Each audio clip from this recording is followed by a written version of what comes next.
Welcome back. Now we're going to hear from Mindy Gibbins Klein, the book Midwife. Mindy's helped many an author through the birth of their books. Over to you, Mindy. Thanks, Tina. I know you really want to write that book. So what's stopping you? Well, I think it's the same thing that stops most people, and it's a type of fear. Now, I know you're probably not a fearful kind of person, but let me tell you what kind of fears kick in when we think about writing a book.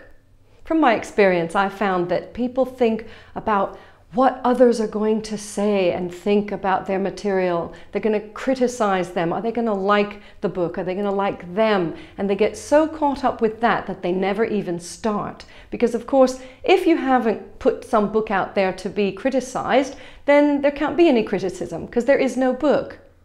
That's a bit sad though, really, because you really want to write that book.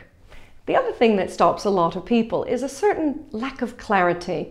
They may have a vague idea that they'd like to write something. They may even know more or less what it's about. They might have a vague idea how they want to use the book, but that's not really enough. It's not enough to get going. And you really need to have total clarity before starting a project like this.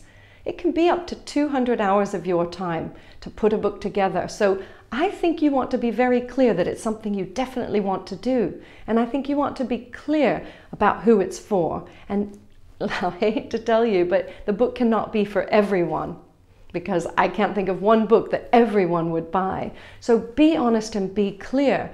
And that's the best way to achieve the goal of having the book.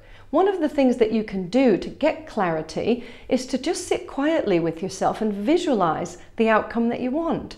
Think about what you really want to end up with. Think about what it's going to mean for you and for the people that read it. Really get clear about that outcome. How's the book going to look? Is it a big format? Is it smaller? Can you picture the color? The more you can add to that visualization, the better, because that's going to give you something crystal clear to aim for. I've done this many times over many years with many clients, and this is a surefire way to get yourself excited is by having total clarity. I know you can do it. Go for it. Thank you, Mindy.